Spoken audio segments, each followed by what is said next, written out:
ನೋಡಿ, ಇದೆಲ್ಲದರ ಹಿಂದಿತ್ತ ಸಿಎಂ ಸಿದ್ದರಾಮಯ್ಯನವರ ಲೆಕ್ಕಾಚಾರ. ಚುನಾವಣೆಗೂ ಮುನ್ನವೇ ಸತೀಶ್ ಜಾರಕಿಹೊಳಿಗೆ ಸಾರಥ್ಯ ವಹಿಸಿದ್ರು. ಈ ಹಿಂದೆ ಶಿಗ್ಗಾವಿಯಲ್ಲಿ ಪಠಾಣ್ ಗೆಲ್ಲಿಸಿದ್ರು ಸತೀಶ್ ಜಾರಕಿಹೊಳಿ.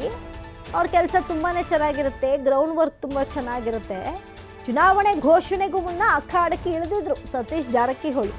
ಬಾಗಲಕೋಟೆ ಗೆಲ್ಲೋದು ಅಷ್ಟು ಸುಲಭವಿರಲಿಲ್ಲ, ಅದು ಸುಲಭದ ಮಾತೂ ಆಗಿರಲಿಲ್ಲ. ಅಥವಾ ಗೆದ್ಕೊಂಡು ಬಂದ್ಬಿಡ್ತೀವಿ, ಓಕೆ, ಏನು ತೊಂದರೆ ಇಲ್ಲ. ಈಗ ಜಮೀರ್ ಹೇಳ್ತಾ ಇದ್ರು, ಅಲ್ಪಸಂಖ್ಯಾತ ಸಮುದಾಯ ಬಹು ಹೆಚ್ಚು ಮತಗಳಿರೋದ್ರಿಂದ ನೀವು ಟಿಕೆಟ್ ಕೊಡಿ ಗೆಲ್ಲಿಸ್ಕೊಂಡು ಬರ್ತೀನಿ ಅಂತ ಸವಾಲು ಹಾಕ್ತಾ ಇದ್ರು. ಆ ಥರದ ಸವಾಲು ಬಾಗಲಕೋಟೆಯಲ್ಲಿ ಇರಲಿಲ್ಲ. ಭಾರಿನೇ ಕಾಂಪಿಟೇಷನ್ ಇದ್ದಂಥ ಒಂದು ಜಾಗ. ಅದರಲ್ಲಿ ಸತೀಶ್ ಜಾರಕಿಹೊಳಿ ಏನು ಅಬ್ಬರದ ಭಾಷಣಗಳನ್ನ ಮಾಡಿಕೊಂಡು, ಟಾಂಗ್ಗಳನ್ನ ಕೊಟ್ಕೊಂಡು ಅಥವಾ ಕಾಂಟ್ರವರ್ಸಿಗಳನ್ನ ಕ್ರಿಯೇಟ್ ಮಾಡ್ಕೊಂಡು ಹೈಲೈಟ್ ಆಗೋ ಕೆಲಸ ಮಾಡಿಲ್ಲ. ಇಲ್ಲಿ ಭಾರಿನೇ ಗ್ರೌಂಡ್ ವರ್ಕ್ ಮಾಡಿದ್ದಾರೆ. ಆ ಕೆಲಸ ಕಾರ್ಯಗಳು, ಆ ಚಾಣಾಕ್ಷತನ ಏನಾಗಿದೆ, ಈ ರಿಸಲ್ಟ್ ಬಂದಿದೆ. ನೋಡಿ, ಅಧಿಕಾರದಲ್ಲಿದ್ದರೂ ಬಾಗಲಕೋಟೆ ಕಳ್ಕೊಳ್ಳೋದು ಖಚಿತವಾಗಿತ್ತು ಅನ್ನೋ ಒಂದು ಲೆಕ್ಕಾಚಾರ ಕೂಡ ಇತ್ತು. ನೋಡಿ, 2 ತಿಂಗಳ ಹಿಂದೆಯೇ ಸತೀಶ್ ಜಾರಕಿಹೊಳಿ ತನ್ನದೇ ಬೆಳಗಾವಿಯ ನೆಚ್ಚಿನ ಟೀಮ್ ಬಿಟ್ಟು ಸರ್ವೆ ಮಾಡಿಸಿದ್ರು. ಸರ್ವೆ ರಿಪೋರ್ಟ್ ಕೈಯಲ್ಲಿ ಹಿಡಿದು ಅಖಾಡಕ್ಕೆ ಧುಮುಕಿದ್ರು.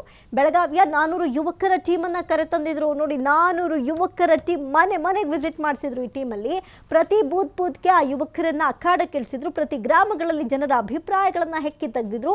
ಇವೆಲ್ಲವೂ ಕೂಡ ಈಗ ವರದಾನವಾಗಿದೆ. ಇದರ ಬಗ್ಗೆ ಮತ್ತಷ್ಟು ಮಾಹಿತಿಯನ್ನು ಕೊಡ್ತಾರೆ ದೂರವಾಣಿ ಸಂಪರ್ಕದಲ್ಲಿ ಪ್ರತಿನಿಧಿ ಶಿವಕುಮಾರ್ ಜೋಹಳಿ. ಎಸ್ ಶಿವಕುಮಾರ್ ಸರ್, ನಾನು ಆಗಲೇ ಹೇಳ್ತಾ ಇದ್ದೆ, ಇಲ್ಲಿ ಸಮರ್ಥ ಶಾಮ್ನವರು ಈ ಒಂದು ಅಲ್ಪಸಂಖ್ಯಾತ ವಿಚಾರದಲ್ಲಿ ಅಲ್ಲಿ ಭುಗಿಲೆದ್ದಾಗ ಜಮೀರ್ ಹೇಳ್ತಾ ಇದ್ರು ಒಂದು ಕಾನ್ಫಿಡೆಂಟ್ ಅಲ್ಲಿ, ನೀವು ಟಿಕೆಟ್ ಕೊಡಿ ಗೆಲ್ಸ್ಕೊಂಬರೋದು ನನಗೆ ಬಿಟ್ಟಿದ್ದು, ಆ ಕಾನ್ಫಿಡೆನ್ಸ್ ಹೇಳ್ತಾ ಇದ್ರು. ಆದ್ರೆ ಈ ಬಾಗಲಕೋಟೆಯಲ್ಲಿ ಆ ಪರಿಸ್ಥಿತಿ ಇರಲಿಲ್ಲ. ಈ ಗ್ರೌಂಡ್ ವರ್ಕ್ ಮಾಡಿದ್ದೇ ಇಲ್ಲಿ ಪ್ಲಸ್ ಆಯ್ತಾ, ಅಥವಾ ಏನೇನೆಲ್ಲ ಲೆಕ್ಕಾಚಾರದ ಮೇಲೆ ವೀರಣ್ಣ ಚರಂತಿಮಠ ಅವರನ್ನ ಸೋಲುಣಿಸಿ ಇಲ್ಲಿ ಕಾಂಗ್ರೆಸ್ ಅಧಿಕಾರಕ್ಕೆ ಬರ್ತಾ ಇದೆ ಅಂತ? ಖಂಡಿತ ಅಮೃತ, ಯಾಕೆಂದ್ರೆ ಬಾಗಲಕೋಟೆ ದಾವಣಗೆರೆ 2 ಉಪಚುನಾವಣೆಗಳನ್ನ ಕಾಂಗ್ರೆಸ್ ಪಕ್ಷ ಗೆದ್ದಿದೆ. ಆದ್ರೆ 2 ಕೂಡ ಬಹಳ ಈಸಿ ಆಗಿರ್ಲಿಲ್ಲ. ದಾವಣಗೆರೆ ಸ್ವಲ್ಪ ಮಟ್ಟಿಗೆ ಈಸಿ ಆಗಿದ್ರು, ಬಾಗಲಕೋಟೆ ಬಹಳ ಕಠಿಣ ಇತ್ತು.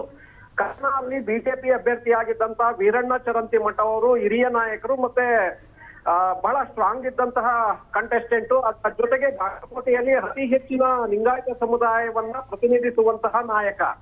ಸೊ ಹಾಗಾಗಿ ಅವರ ಎದುರು ಉಮೇಶ್ ಮೇಟಿ ಕ್ಷೇತ್ರದಲ್ಲೇ ಸರಿಯಾಗಿ ಗೊತ್ತಿರಲಿಲ್ಲ ಉಮೇಶ್ ಮೇಟಿ ಯಾರು ಅಂತ. ಯಾಕಂದ್ರೆ ಕೇವಲ ಅವರ ಕ್ಷೇತ್ರದ ಒಂದೆರಡು ಪ್ರದೇಶಗಳಲ್ಲಿ ಮಾತ್ರ ಉಮೇಶ್ ಮೇಟಿ ಅವರು HY ಮೇಟಿ ಅವರ ಮಗ ಅನ್ನೋದು ಬಿಟ್ರೆ, ಜೊತೆಗೆ ಲಾಯರ್ ಅನ್ನುವಂಥದ್ದು ಬಿಟ್ರೆ ಬೇರೆ ಯಾವುದೇ ಐಡೆಂಟಿಟಿ ಅವ್ರಿಗೆ ಇರ್ಲಿಲ್ಲ. ಅದರಲ್ಲಿ ಬಾಯಕ್ಕ ಮೇಟಿ ಅವರು HY ಮೇಟಿ ಅವರ ಮಗಳು, ಅವರ ಹೆಸರು ಸ್ವಲ್ಪ ಇತ್ತು ಇಡೀ ಕ್ಷೇತ್ರದಲ್ಲಿ. ಯಾಕಂದ್ರೆ ಜಿಲ್ಲಾ ಪಂಚಾಯತ್ ಅಧ್ಯಕ್ಷೆ ಆಗಿದ್ರು, ಹಾಗಾಗಿ ಅವರ ಹೆಸರು ಚಾಲ್ತಿಯಲ್ಲಿತ್ತು. ಆದ್ರೆ ಉಮೇಶ್ ಮೇಟಿ ಗೊತ್ತಿರಲಿಲ್ಲ. ಈ ಒಂದು ಚುನಾವಣೆಯನ್ನ ಅದು ಬಿಜೆಪಿಯ ಸ್ಟ್ರಾಂಗ್ ಅಭ್ಯರ್ಥಿಯ ವಿರುದ್ಧವಾಗಿ ಉಮೇಶ್ ಮೇಟಿ ಅವರ ಕಣಕ್ಕಿಳಿಸಿ ಗೆಲ್ಲಿಸಿಕೊಂಡು ಬರುವಂತಹ ಚಾಕಚಕ್ಯತೆ ಇದೆಯಲ್ಲ, ಇದು ಬಹಳ ಕಠಿಣ ಇತ್ತು ಕಾಂಗ್ರೆಸ್ ಪಕ್ಷದ ನಾಯಕರಿಗೆ. ಅದರಲ್ಲೂ ಸಿದ್ದರಾಮಯ್ಯನವರಿಗೆ, ಸಿಎಂ ಸಿದ್ದರಾಮಯ್ಯನವರಿಗೆ ಇದು ಪ್ರತಿಷ್ಠೆಯ ಪಣ. ಬಾದಾಮಿಯಲ್ಲಿ ಅವರು ಸ್ಪರ್ಧೆಯನ್ನ ಮಾಡ್ತಾ ಇದ್ರು. ಬಾದಾಮಿ ಬಾಗಲಕೋಟೆ ಜಿಲ್ಲೆಯಲ್ಲಿ ಬರ್ತಿದ್ರಿಂದ ಸಹಜವಾಗಿ ಆ ಕ್ಷೇತ್ರವನ್ನ ಗೆಲ್ಲೇಬೇಕು ಅನ್ನುವಂತ ಆಟಕ್ಕೆ ಬಿದ್ದಿದ್ರು. ಗೆಲ್ಲದೆ ಹೋಗಿದ್ರೆ ಮುಖ್ಯಮಂತ್ರಿಗಳ ಮರ್ಯಾದೆ ಕೂಡ ಡ್ಯಾಮೇಜ್ ಆಗ್ತಾ ಇತ್ತು ಬಾಗಲಕೋಟೆಯಲ್ಲಿ. ಸೊ ಹಾಗಾಗಿ ಅದನ್ನ ಪ್ರತಿಷ್ಠೆಯಾಗಿ ತೆಗೆದುಕೊಂಡಿದ್ರು. ಜೊತೆಗೆ ಸ್ವಪಕ್ಷೀಯ ನಾಯಕರು ಕೂಡ ಇಲ್ಲಿ ಬೇರೆ ರೀತಿಯಾಗಿ ಗೇಮ್ ಅನ್ನ ಪ್ಲೇ ಮಾಡಬಹುದು ಅನ್ನುವಂಥದ್ದು ಸಿದ್ದರಾಮಯ್ಯನವರಿಗೆ ಅನುಮಾನಗಳಿತ್ತು. ಅಂದ್ರೆ ತಮ್ಮ ಇಮೇಜ್ ಅನ್ನ ಡ್ಯಾಮೇಜ್ ಮಾಡೋದಕ್ಕೆ ಪರೋಕ್ಷವಾಗಿ ತಮ್ಮ ಅಭ್ಯರ್ಥಿಯನ್ನೇ ಸೋಲಿಸುವಂತ ಒಂದು ಪ್ರಯತ್ನವನ್ನು ತಮ್ಮ ಪಕ್ಷದಲ್ಲಿರುವಂತಹ ಮುಖಂಡರುಗಳೇ ಮಾಡಬಹುದು ಅನ್ನುವಂತಹ ಅನುಮಾನಗಳು ಸಿದ್ದರಾಮಯ್ಯ ಅವರಿಗೆ ಇತ್ತು. ಸೊ ಆ ಕಾರಣಕ್ಕೆ ಅವರು ನಂಬಿದ್ದು ಸಚಿವ ಸತೀಶ್ ಜಾರಕಿಹೊಳಿ ಅವರನ್ನ. ಸತೀಶ್ ಜಾರಕಿಹೊಳಿ ಅವರು ಸಿಎಂ ಆಪ್ತ ಬಣದಲ್ಲೇ ಗುರುತಿಸಿಕೊಂಡಂತವರು. ಜೊತೆಗೆ ಹಿಂದೆ ಶಿಗ್ಗಾವಿ ಚುನಾವಣೆಯಲ್ಲಿ ಮಾಜಿ ಸಿಎಂ ಬಸವರಾಜ ಬೊಮ್ಮಾಯಿ ಅವರ ಪುತ್ರನನ್ನ ಯಾವ ರೀತಿಯಾಗಿ ಅಲ್ಲಿ ಸ್ಟ್ರಾಟಜಿಯನ್ನ ಮಾಡಿ ಮಣಿಸಿದ್ರು ಅನ್ನುವಂಥದ್ದು ಸಿದ್ದರಾಮಯ್ಯನವರಿಗೆ ಸಂಪೂರ್ಣವಾದಂತ ಲೆಕ್ಕಾಚಾರ ಇತ್ತು. ಹಾಗಾಗಿ ಚುನಾವಣೆ ಘೋಷಣೆಗೂ ಮೊದಲೇ ಸತೀಶ್ ಜಾರಕಿಹೊಳಿ ಅವರಿಗೆ ಸಾರಥ್ಯವನ್ನ ಕೊಟ್ಟಿದ್ರು ಅವರು.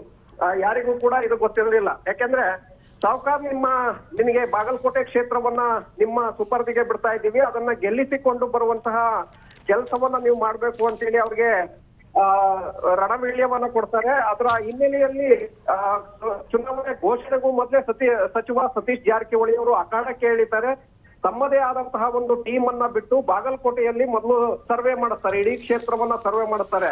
ಕಾಂಗ್ರೆಸ್ಗೆ ಒಪಿನಿಯನ್ ಯಾವ ರೀತಿಯಾಗಿದೆ, ಜನರ ಅಭಿಪ್ರಾಯ ಏನಿದೆ, ಗ್ಯಾರಂಟಿಗಳು ನಮ್ಗೆ ಏನಾದ್ರೂ ಅನುಕೂಲ ಆಗುತ್ತಾ, ಹೇಗೆ ಗ್ಯಾರಂಟಿಗಳಿಂದ ನಮ್ಗೆ ಎಷ್ಟು ಮತಗಳು ಬರಬಹುದು, ಜೊತೆಗೆ ಕ್ಷೇತ್ರದಲ್ಲಿರುವಂತಹ ನಮ್ಮ ನಾಯಕರಲ್ಲಿರುವಂತಹ ಅಸಮಾಧಾನ, ಗೋಲ್ಡ್ ವಾರ್ ಏನಿದೆ, ಕಾರ್ಯಕರ್ತರಲ್ಲಿ ಯಾವ ರೀತಿಯಾದಂತಹ ಮನಸ್ಥಿತಿ ಇದೆ, ಜನಸಾಮಾನ್ಯರ ಮನಸ್ಥಿತಿ ಹೇಗಿದೆ, ಜನಸಾಮಾನ್ಯರು ನಮ್ಗೆ ವೋಟ್ ಹಾಕ್ತಾರ ಹೇಗೆ, ಯಾವ್ಯಾವ ಊರುಗಳಲ್ಲಿ ನಮ್ಮ ಪರವಾದಂತ ಅಲೆ ಇದೆ, ಯಾವ ಊರುಗಳಲ್ಲಿ ನಮ್ಮ ವಿರುದ್ಧವಾದಂತ ಅಲೆ ಇದೆ, ಇದೆಲ್ಲದರ ಬಗ್ಗೆ ಸಂಪೂರ್ಣವಾದಂತ ಒಂದು ಸರ್ವೆಯನ್ನ ಮಾಡಿಸ್ತಾರೆ. ಆ ಸರ್ವೆ ರಿಪೋರ್ಟ್ ಅನ್ನ ಕೈಯಲ್ಲಿ ಹಿಡದೆ ಅವರು ಚುನಾವಣೆಯ ಅಖಾಡಕ್ಕೆ ಇಳಿತಾರೆ. ಚುನಾವಣೆ ಘೋಷಣೆ ಆಗತ್ತೆ, ಆಗ ಅಖಾಡಕ್ಕೆ ಇಳಿತಾರೆ. ಘೋಷಣೆ ಆದ ನಂತರ ಅವರು ಮೊದಲು ಮಾಡೋ ಕೆಲಸ, ಸ್ಥಳೀಯ ನಾಯಕರನ್ನ ಅವರು ಮೊದಲಿಗೆ ನಂಬೋದಿಲ್ಲ. ಸತೀಶ್ ಜಾರಕಿಹೊಳಿ ತಮ್ಮದೇ ಆದಂತಹ ಬೆಳಗಾವಿಯ ಒಂದು ಯುವ ಪಡೆಯನ್ನ ಅವರು ಬಾಗಲಕೋಟೆಗೆ ಕರೆತರ್ತಾರೆ. ಸುಮಾರು 400 ಜನರ ಒಂದು ಯುವ ತಂಡವನ್ನ ಅವರು ಬಾಗಲಕೋಟೆಗೆ ಕರೆತರ್ತಾರೆ. ಪ್ರತಿ ಹಳ್ಳಿಗೂ ಕೂಡ ಬೂತ್ ಮಟ್ಟಕ್ಕೆ ತಂಡವನ್ನ ಕಳಿಸ್ತಾರೆ. ಅಂದ್ರೆ ಒಬ್ಬೊಬ್ಬ 3-4 ಜನ ಯುವಕರನ್ನ ಒಂದೊಂದು ಗ್ರಾಮಗಳಿಗೆ ಚುನಾವಣಾ ಕೆಲಸಕ್ಕೆ ನಿಯೋಜನೆ ಮಾಡ್ತಾರೆ. ಅದರ ಮೂಲಕ ಹಳ್ಳಿಯಲ್ಲಿ ಯಾವ ರೀತಿಯಾಗಿ ಮಾತುಕತೆ ಆಗತ್ತೆ, ಆ ಹಳ್ಳಿಯಲ್ಲಿ ಕಾಂಗ್ರೆಸ್ ಪರವಾದಂತ ಮನೆಗಳು ಯಾವ್ದಿದೆ, ಬಿಜೆಪಿ ಪರವಾಗಿ ಇರುವಂತವ್ರು ಯಾರು ಮನಸ್ಥಿತಿ ಯಾರಿದ್ದಾರೆ, ಅಲ್ಲಿ ಸ್ಥಳೀಯ ಕಾಂಗ್ರೆಸ್ ಕಾರ್ಯಕರ್ತರಲ್ಲಿ ಏನಾದ್ರೂ ಅಸಮಾಧಾನಗಳಿದೆಯಾ, ಇದರ ಬಗ್ಗೆ ಅವರು ಮತ್ತಷ್ಟು ಮಾಹಿತಿಯನ್ನ ಆ ತಂಡದ ಮೂಲಕ, ಯುವಕರನ್ನ ಏನ್ ನೇಮಕ ಮಾಡಿರ್ತಾರೆ ಅವರ ಮೂಲಕ ಪಡೆದುಕೊಳ್ತಾರೆ. ಪಡೆದುಕೊಂಡ ನಂತರ ಅವರು ಆ ಯುವ ತಂಡದ ಮೂಲಕವೇ ಮತ್ತೆ 200 ಜನರ ಒಂದು ತಂಡವನ್ನ ಮತ್ತೆ ಕರೆಸ್ತಾರೆ. ಆ ಯುವ ತಂಡದ ಮೂಲಕವೇ ಯಾರ್ಯಾರಿಗೆ ಏನೇನು ಸೇರಬೇಕು, ಮತ್ತೆ ಅವರ ಮೂಲಕ ಯಾರಿಗೆ ಯಾವ ಮಾಹಿತಿಯನ್ನ ತಲುಪಿಸ್ಬೇಕು, ಈ ಕೆಲಸವನ್ನ ಮಾಡ್ತಾರೆ. ಸ್ಥಳೀಯ ನಾಯಕರನ್ನ ನಂಬೋದಿಲ್ಲ. ಸೊ ಇದ್ರ ಒಂದು ಪರಿಣಾಮ ಏನಾಗತ್ತೆ, ಆ ಯುವ ತಂಡ ಬಹಳ ಸಕ್ಸಸ್ ಆಗಿ ಅಲ್ಲಿ ಗ್ರಾಸ್ ರೂಟ್ ನಲ್ಲಿ ಕೆಲಸವನ್ನ ಮಾಡುತ್ತೆ. ಸತೀಶ್ ಜಾರಕಿಹೊಳಿ ಬಹಿರಂಗ ಪ್ರಚಾರದಲ್ಲಿ ಹೆಚ್ಚು ಕಾಣಿಸ್ಕೊಳ್ಳೋದಿಲ್ಲ. ಕೇವಲ ಅವರು ಹಳ್ಳಿಗಳಿಗೆ ದಿಢೀರನೆ ಭೇಟಿ ಕೊಡೋದು, ಯಾರು ವಿರೋಧ ಪಕ್ಷದ ನಾಯಕರ ಮನೆಗಳು ಇರುತ್ತೆ ಆ ಮನೆಗಳಿಗೆ ಭೇಟಿಯನ್ನ ಕೊಡೋದು, ಕಾಫಿ ತಿಂಡಿ ಸೇವಿಸೋದು, ಅವರ ಮನೆಯಲ್ಲೇ ಸಣ್ಣದಾಗಿ ಮತ್ತು ಸಭೆಗಳನ್ನ ಮಾಡೋದು, ಅವರನ್ನ ವಿಶ್ವಾಸಕ್ಕೆ ತೆಗೆದುಕೊಳ್ಳೋದು, ಬಿಜೆಪಿ ಕಾರ್ಯಕರ್ತರನ್ನ ಕಾಂಗ್ರೆಸ್ ಕಡೆ ಸೆಳೆಯೋದು, ಜೊತೆಗೆ ಕಾಂಗ್ರೆಸ್ ಕಾರ್ಯಕರ್ತರಲ್ಲಿ ಎಲ್ಲಿ ಅಸಮಾಧಾನ ಇದೆ ಅವರನ್ನ ಒಟ್ಟಿಗೆ ಕೂಡಿಸಿ ಅವರನ್ನ ವಿಶ್ವಾಸಕ್ಕೆ ತೆಗೆದುಕೊಳ್ಳೋದು. ಈ ರೀತಿಯಾಗಿ ಒಂದು ತಂತ್ರಗಾರಿಕೆಯನ್ನು ರೂಪಿಸುವ ಮೂಲಕ ಅವರು ಕ್ಷೇತ್ರದಲ್ಲಿ ಒಂದು ಸಂಚಲನವನ್ನ ಕ್ರಿಯೇಟ್ ಮಾಡ್ತಾರೆ. ಅದರ ಪರಿಣಾಮ ನಿನ್ನೆಯ ಫಲಿತಾಂಶ. ಅಮೃತ. ಥ್ಯಾಂಕ್ ಯು ಶಿವಕುಮಾರ್ ಜೋಹಳ್ಳಿ ತಮ್ಮೆಲ್ಲ ಮಾಹಿತಿಗಾಗಿ.